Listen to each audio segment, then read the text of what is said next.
give me 1 minute to elaborate. Yeah, sure. So we launched LeoChat, which is the mentioned internal chat assistant, in June of last year. We had incredible response rates in the beginning. People were really waiting for it. We announced it and also announced trainings will start soon. Subscribe if you are interested. Within 2 hours of this announcement, 120 of 800 employees subscribed to the training, which is, I mean, that response was overwhelming. It was really cool. That went on until maybe 250 people, and then it slowly faded, and also the usage itself. So while I cannot share the exact numbers, but you really you bump into a glass ceiling when you want to increase usage across such a large user base. So that went through summer. You of course had a summer break, usage drops, and then you start with education again, and you still see, it's not, we lost the momentum. But that's natural. You have the early adopters, they are happy, and how do you go on? And therefore we thought of several ideas how to spark again this momentum. And these were several initiatives to regain interest and motivate those people who have not been caught. And we released a video in January after everybody came back from the holidays, showcasing the various things and tricks we tried to interest the people. And it's 4 things, and all are packed in this one video. And that's the introduction I needed for you to understand what you're about to see. Because if you're unaware of our company and how we communicate, this might seem a bit over. But now you know it, and we can talk about that later. But one thing, Yeah, sure. maybe as a context, but that means that for you not only this introducing the tools and training with it, but the dissemination of the knowledge within the structure of the organization plays a big role, because it doesn't help you, and I think something similar with you, it doesn't help you to just introduce the tool by itself. It doesn't happen by itself. That's also the #1 criterion why we said we need a tool that 100% of all employees can use at all times, and not like one ChatGPT Pro account shared in one team, because it needs to be that dynamic of you go to your colleague and, hey, I'll show you what I just did. I have a cool prompt. I have solved this weird problem which would have taken me 5 hours in 30 minutes. Cool. So this is how we wanted to spread and why everybody needs it. And to go back to the prompt of the week edutainment format, this is an institutionalized version of the bumping into colleagues on the hall, where we give space for people to tell their story. It's also a very nice cultural event, actually, because you get to know people from Berlin, from Cologne. We are scattered across Germany. Of course, Munich is our base, but you learn, IUTV in Cologne, the line producer there is on the show. It is a show. It is themed as a late night show. You will see that's the quirky stuff. But I'm leaning back. I'm just inviting and saying, welcome, tell us your use case. And then, I don't know, line producer from Cologne or Berlin tells their story.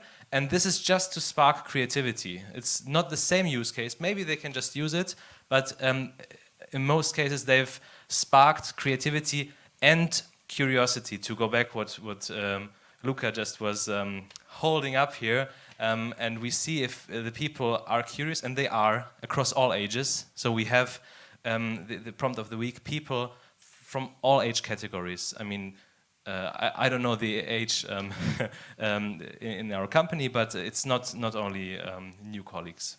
Maybe we can have a look at the other thing. Mm-hmm. I needed to cut away the actual interesting moments where we had a cut down of people coming on the show because of their personal rights. I wasn't able to greenlight that for this audience. But I hope you got the point. 2 things I might fresh up for the non-native speakers. So at Leonine you can get free movie tickets for every movie we distribute. That was a highly manual process. Earlier you write a person who checks if you already redeemed your 2 tickets, and after 2 weeks you get it. Now you can order them inside of LeoChat and have them in a matter of seconds. And that is actually not an AI problem, that's a digitalization problem. But I took it for my department because it was a way to lure people into the platform, and it worked well from what I see in the numbers. One of the things that I find interesting in terms of seeing how this works in different kinds of organizations and how you implement it, I think one of the questions that might arise, maybe stronger for you, but I'm super interested in how it's in your case, that there's also this point of connecting to the people you want to sell or pitch your ideas to. So, for example, you saw that with ZDF, there is obviously a commissioning editor there who's interested in doing that kind of work and using that kind of technologies. Is there experience in how it is received in general when you pitch for a certain format something like this? And how is it in your case? Are there already connections where you have to talk to clients or to co-production partners and explain how and why you use something like this? I think as a final question of how is this perceived with your clients or with your buyers, and how is it conceived with your clients and partners, would be maybe a great way to end this. For our case, if I may start, it's still a relatively easy situation because we primarily use it for workflow organization, so for analytics. And for analytics, it's purely an internal thing where you don't really, if you look at some rules, like that you keep your documents, for example, guarded and don't train an external AI with that or anything like that. It's purely a thing that stays within the company. Once we start to be more creative with it, which we are not in the moment. We are not doing any picture alteration like in the documentaries. That would be definitely a point where you would have to talk to the broadcaster and to the customer.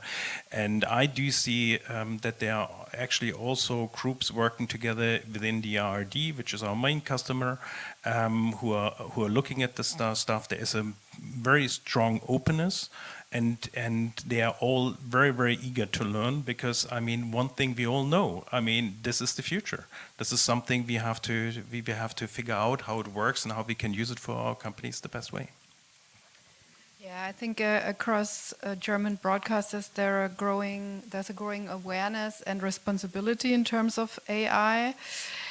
Public broadcasters have published, like ARD and ZDF, have published clear guidelines for the use of AI that, you can see in the internet. Private broadcasters, for sure, also have their policies, but they are less public with it, so you won't find that in the internet. But all in all, I would say they are open for the use of AI, so for generated visual and audio content, but it always depends on the purpose, on the context, and which tool. So is that tool safe? Is it not? We have to be very, very transparent. In this case of Deepfake Diaries, there were several tools involved, and we have to be transparent from the beginning before starting the production. And check each tool if it's okay, if it gets green lighted, that we can use it. So there is transparency is key. Then every AI generated content must be labeled, and editorial decisions remain with humans at all time. So this is, I think, the key. Then everybody is open-minded, I think. So in my opinion, everybody is very open-minded, and there is, if you see the private and the public broadcasters, there's not one-size-fits-all framework yet, but the direction is very clear. It's legal compliance, audience trust, and human oversight. So it's not whether to use AI, but to use it responsibly and transparently, I think. Yeah, this is basically what I experienced too from the public TV stations. I mean, what we have to develop is standards and practices now. And we just heard earlier about the KI Tarifvertrag and KI Tarifvertrag and stuff like that. That needs to be developed in the world. As long as this is not developed, just for our project with the training of the scripts, actually legal work took much longer than the building of the tool. I also have not a lot to add. We all know similar clients. The point in advocating with these peer groups, which you're referring, the guilds, they really have their points, and we need. I mean, we are listening. I'm just encouraging that we need to listen more, and we need to develop a much deeper understanding of the tools, because only then we can reduce fears. And I am in a lot of dialogues where fear is the overwhelming feeling, and that is mostly only due to that we don't have the same ground of knowledge, and then you really have to take your time to dig through all of this. I'm drifting a little bit away, but of course that's the same for the clients. But even if you can talk, and our platform is of course safe for our own interest, we don't want our own knowledge leaking out, and therefore it's of course also safe for other material we might use in there. And still, if we explain all that and verify that with the SLAs we have in place, even then you, after half an hour, needs to explain it again. So we need to be patient, and we need to take the time to, what you just said, gain the transparency and trust. But if we do that, we can only win together, and that's the spectrum between openness and fear, and the only thing to reduce fear is to communicate. To give a little bit of a closing statement, I think it's interesting to see that even though we've seen some really crazy avant-garde, the spare tip of what's possible right now in the last few days, it is also seen that in the traditional structures of the film industry, media industry, this change is already happening, and you're employing it and applying it in certain ways in all of your companies. I thank you very much for taking the time and sharing your insights with us. Thank you. Thank you so much for because I know that isn't selbstverständlich, that isn't natural. I thank you also much for staying with us for the last 2 days.